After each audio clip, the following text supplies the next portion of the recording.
поведување на ГИС, односно поставување на подземен катастар во кој што ќе бидат смесени водоводната, канализационата и атмосферската инфраструктура.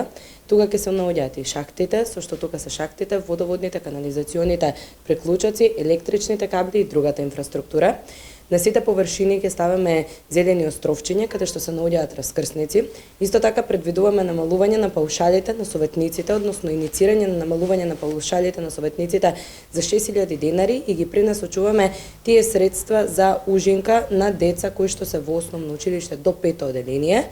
И за крај, но не помалку важно, е поставување на саат кула, како што било во 17-тиот век во Куманово, и во самата саат кула поставување на едно туристичко информативно биро, кое што од една страна ќе биде сувенирница, каде што нашите граѓани ќе можат да изработуваат сувенири кои што се значајно обележи на нашиот град, а од друга страна туристите ќе можат да дојдат во самото тоа биро и да се запознаат со тоа какви туристички места има Куманово, каде можат да отидат и да бидат мапирани сите оние објекти кои што нудат некоја туристичка атракција за странците кои ќе дојдат и ќе го посетат нашиот град.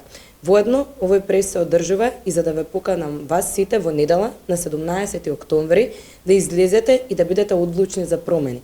Доста веќе во Куманово владее црно-белиот цвет. Доста веќе сите чувствуваме дека нема простор за други сили, друга енергија и друга генерација на политичари да излезе на политичка сцена. Затоа бидете одлучни за промени, заокружете број 2